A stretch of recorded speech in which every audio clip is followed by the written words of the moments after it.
that the area was ready for the patch.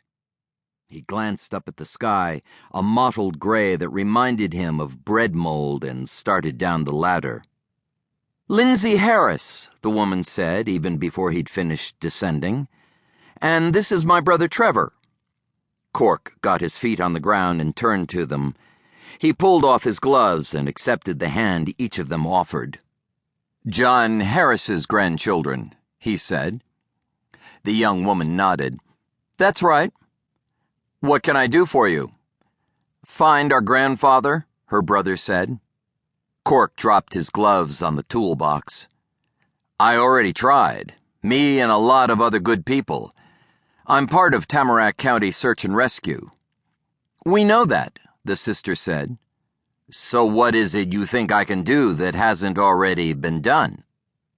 She wore a green down vest with a gold turtleneck beneath, jeans, good hiking boots. Her brother wore a dark gray car coat that looked expensive. The pants that showed beneath were gray slacks with a sharp crease. His shoes were black and polished and soft and out of place in the North Country. "Could we go somewhere to talk?" the young woman asked. "Inside." Cork led the way. In the early 60s, a man named Sam Wintermoon had bought the Quonset hut and revamped it into a place that became known for the quality of its food.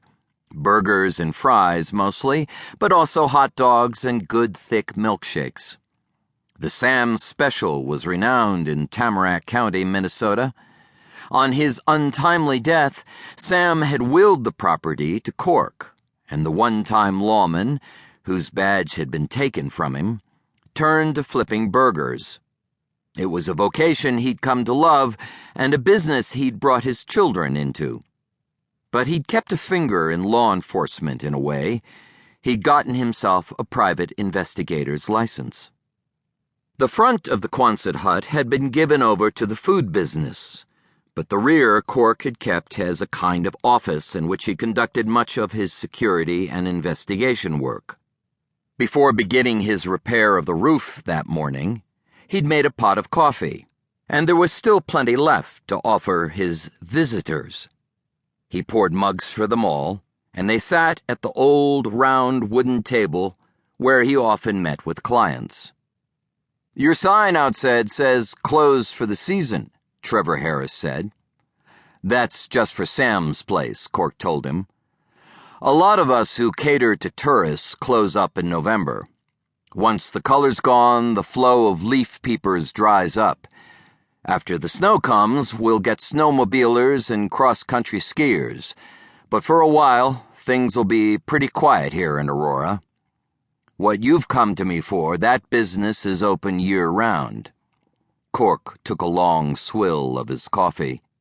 "We looked for your grandfather for 2 weeks solid. Tamarack County Search and Rescue, the U.S. Forest Service. We brought in trackers from the Border Patrol, canines, cadaver dogs. So I'll ask again, what do you think I can do to find him that hasn't already been done?" Cork had been right about the brother. Under the car coat, he looked dressed for a date or church or a funeral. In the Twin Cities, he'd have been just fine for a business meeting. But in this neck of the woods, he stood out like a peacock in a chicken coop. "We've read about you," the young woman said. "Your wife went missing, but you didn't give up looking, and you found her. If you know that much, then you know that when I found her, she was dead." Although their bringing up the incident had caught him by surprise and made his gut twitch with that November regret, he kept his tone flat. "It must have been hard," she went on quickly, as if sensing the thin ice onto which she'd ventured. "But at least you had closure. At least you know. We've been left with nothing but questions." In the middle of October, John W. Harris, head of Harris International, one of the largest construction design firms in the country, had entered the Boundary Waters Canoe area wilderness with his 2 grown grandchildren and a local guide. The second day out, on a lake called Raspberry, John Harris